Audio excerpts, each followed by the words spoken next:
Den of Thieves ending explained. What happened to the money? Directed by Christian Gudegast, 2018's Den of Thieves ending explained a major twist that revealed the film's true criminal mastermind. The finale doesn't necessarily explain why a group of criminals would betray their allies or how they were able to flee with millions. The key to understanding Den of Thieves' ending is to pay very close attention. Though Den of Thieves received a lukewarm reception from critics, it seemed to connect with audiences more than expected and became a surprise box office hit. A big part of what audiences seemed to like in the heist movie was the final twist. It is the kind of revelation that changes everything the audience thought they knew, and makes them want to revisit it again to see if they can spot the clues. While critics didn't buy it, the audience score of 63% positive shows that the ending might have been creative enough to keep viewers wanting more. Indeed, there are many steps that led to that unexpected Den of Thieves ending that audiences can explore in deep detail. What happens in Den of Thieves? A brief recap. Den of Thieves initially seems to subvert the good guys vs bad guys premise. Gerard Butler stars as Detective Nicholas Big Nick O'Brien, who arrives at a Los Angeles crime scene and offers up a heavy dose of toxic masculinity. Sure, his acquaintances don't quite like him. However, his inner circle of regulators are fiercely loyal, evidenced by a party sequence in which they kidnap and question a local bartender named Donnie Wilson, O'Shea Jackson Jr. The primary conflict in Den of Thieves involves Big Nick figuring out the scope of Merriman's next heist.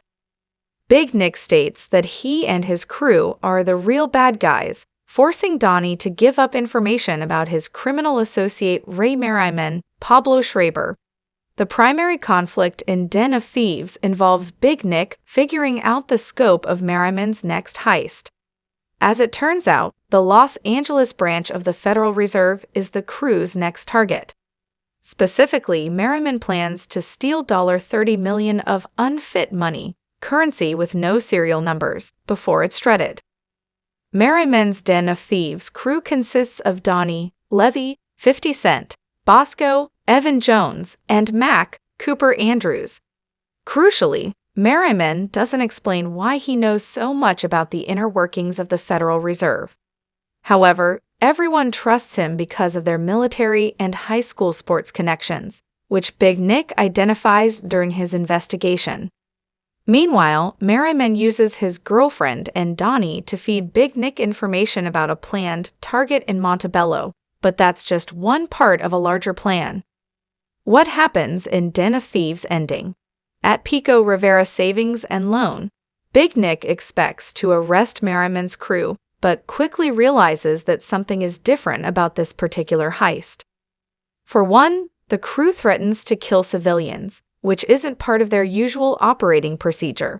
Still, Big Nick waits it out after Merriman seemingly blows up a bank vault while waiting for his demands to be met. Big Nick then realizes that the crew has escaped, and that he'd been tricked. Den of Thieves climax builds to a massive shootout during a traffic jam, culminating with the deaths of Merriman, Bosco, and Levy. Next, Merriman's crew executes the Federal Reserve heist they've been preparing for all along.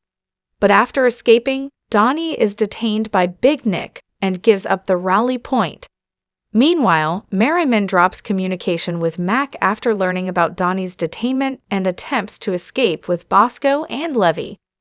Den of Thieves climax builds to a massive shootout during a traffic jam, culminating with the deaths of Merriman, Bosco, and Levy. Den of Thieves ends with Big Nick's discovery that the stolen Federal Reserve money was all shredded. He also realizes that Donnie somehow managed to escape.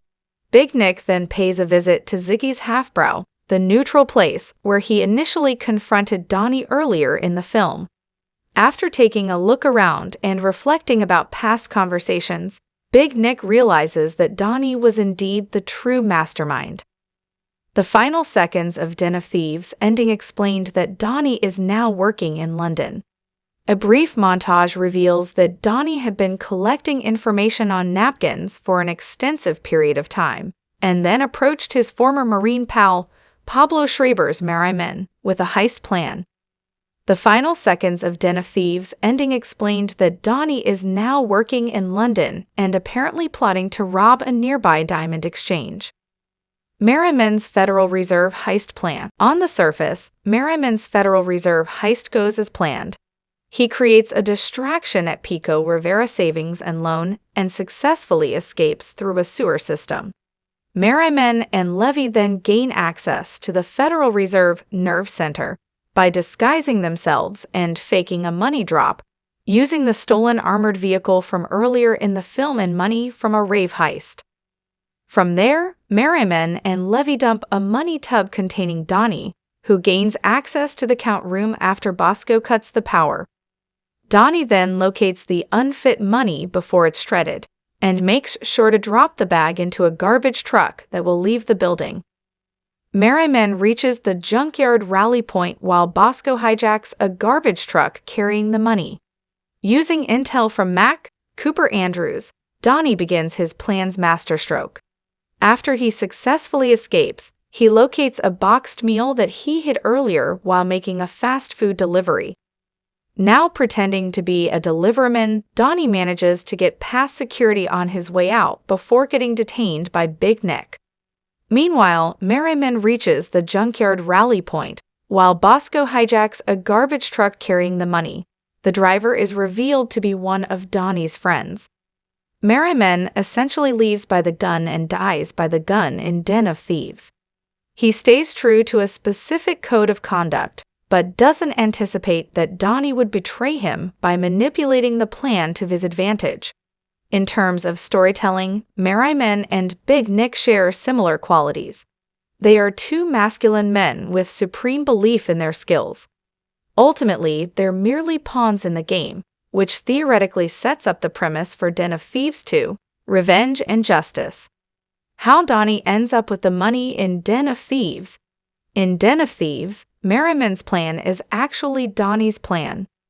Evidenced by the final montage, Donnie orchestrated the entire Federal Reserve heist by collecting information while bartending at Ziggy's Hofbrau. Of course, he couldn't execute the plan alone, so he reached out to a military acquaintance, Merriman, while secretly plotting with his old sports buddies, Mac, Alexei, Oleg Taktarov, and Bass, Max Holloway. Once Donnie gains access to the Federal Reserve count room, he keeps the money for himself in a secret bag. It's ultimately revealed that Bass was the driver who left the Federal Reserve with different bags of money, and that Alexei had the unfit and untrackable heist money sent to Panama. Early in Den of Thieves, Donnie makes a telling statement while bartending kitty corner from the Federal Reserve. "I'm in complete control of my environment, and people don't even know." The final scene in Den of Thieves shows Mac, Alexei, and Bass drinking at a London pub while Donnie bartends and plans the next job, which could presumably inform the story of Den of Thieves 2. What Den of Thieves gets right about real bank robberies? Den of Thieves may seem unbelievable at times, but Gutegas did indeed try to make it feel authentic. For a technical advisor, he reportedly hired LA robbery expert Bill Reeder, the author of Where the Money Is, and also used sources from the LAPD, the military, and a former leader of Hell's Angels via Bustle.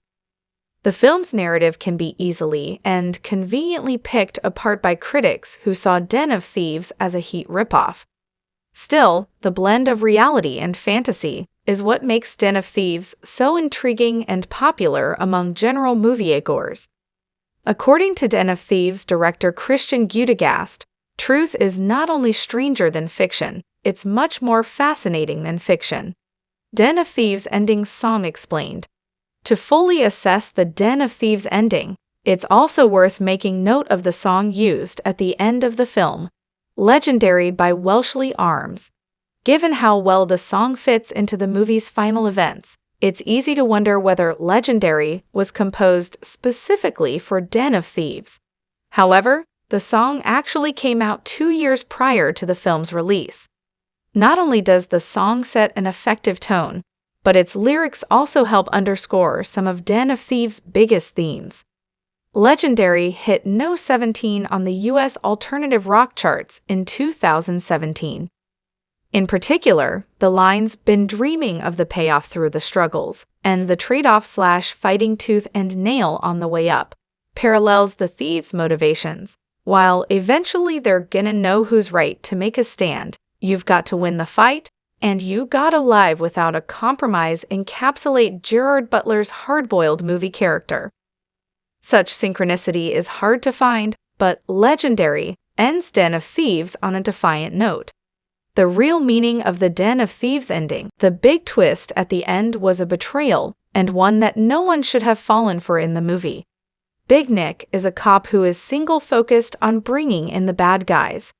He knows not to trust anyone, yet he is so narrow-focused on Merriman that he doesn't even consider that someone like Donnie could even be a threat. Meanwhile, Merriman lives by a code of conduct as a thief, and never once considers that his own people could betray him to get a bigger cut for themselves. The two sides are so focused on their hyper-focused goals, stopping Merriman, pulling off the heist, that neither of them sees the man who is really pulling the strings. This leaves the two sides so focused on their hyper-focused goals, stopping Merriman, pulling off the heist, that neither of them sees the man who is really pulling the strings. Big Nick completely drops the ball when he can't see Donnie as any sort of threat, mostly considering him a low-life follower. Merriman is so dedicated to pulling off the heist with honor, he can't see men in his circle plotting against him. Donnie plays them against each other and comes out the winner in the end. Where Den of Thieves 2's story goes next.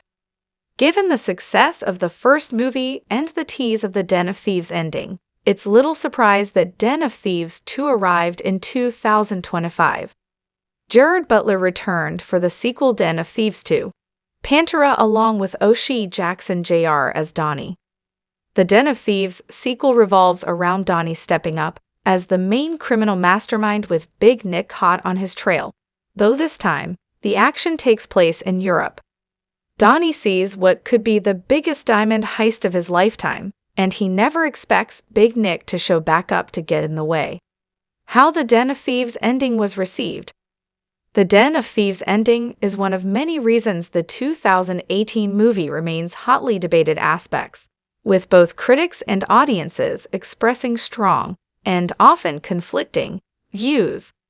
With its rapid-fire pacing and unexpected twists, the ending of Den of Thieves has been hailed by some as a high-octane climax that perfectly encapsulates the movie's unapologetic style, while others argue that its narrative shortcomings were one of many issues with a problem-laden film.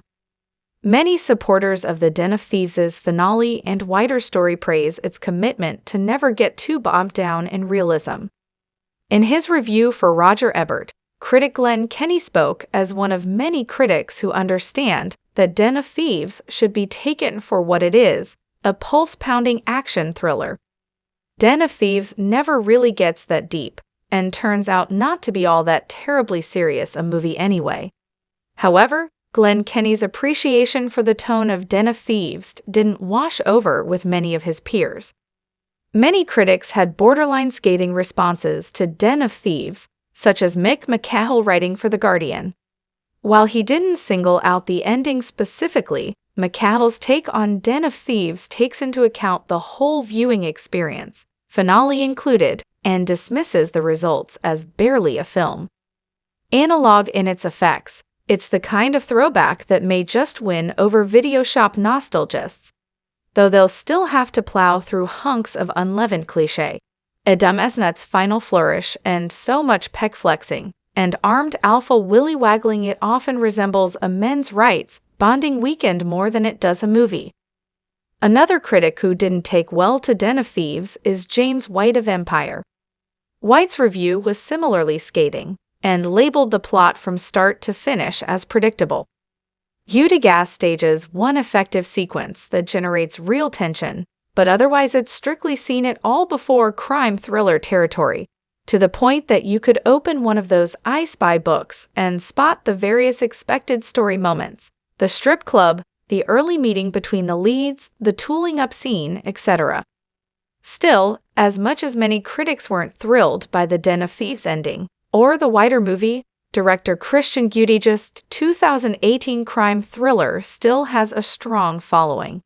There are many who felt the ending perfectly suited the tone of the film, and who felt that its flawless execution of a relatively by-the-numbers narrative holds up as a solid, easygoing, high-octane watch.